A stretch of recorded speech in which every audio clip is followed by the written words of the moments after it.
Morning Ireland, 19th November 2015. Launch of the Afrophobia report.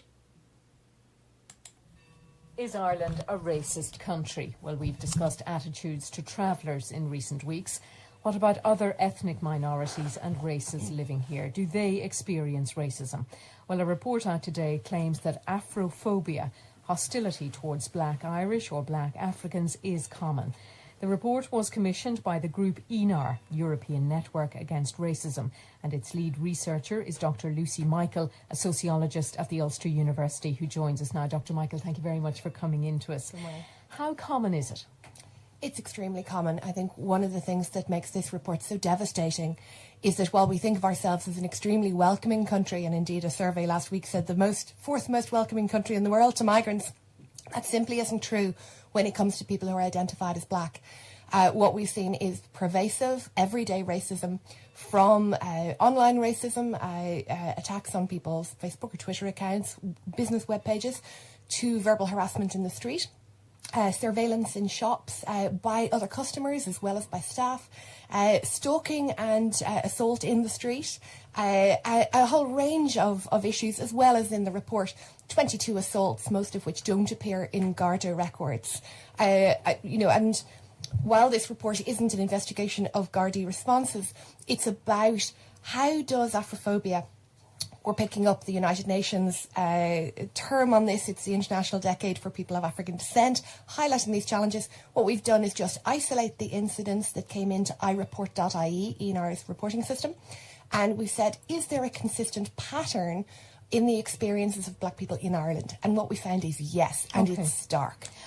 I just want to go back to the figures, because you, I think, personally investigated and examined each of the 189 complaints. Now, was that over a 2-year period? That's over a 2-year period. Right, but 189 out of how many? Because in the last census there were 65,000, roughly, people registered as Black Irish or Black African. So that's a tiny percentage. It is a tiny percentage. And, this is the interesting thing about reporting. We will only get a tiny percentage.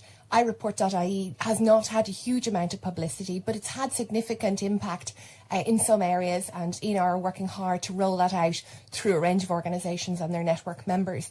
What's important for us is that the quality of the data that we get lends to us enough information that we can analyse how incidents arise.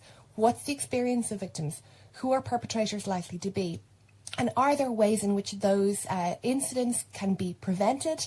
The interventions of various kinds, whether they're effective, and how can we take those forward in policy terms? What we see in this is actually encouraging in some respects. Where people have tried to intervene, where they've seen racism on a bus, in the street and so on, they have largely been effective. And that's really encouraging. And half of our reports come into us, in fact, from witnesses rather than from victims, who really see reporting as frustrating and pointless because they do it so many times. Is there institutional racism in this country? Yes, there is. On whose part?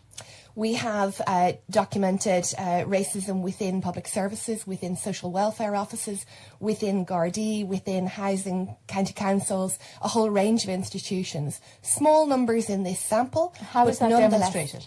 Well, it's demonstrated in people not being given the service, being told that if they're not happy with the service they're receiving, they should, quote, go home.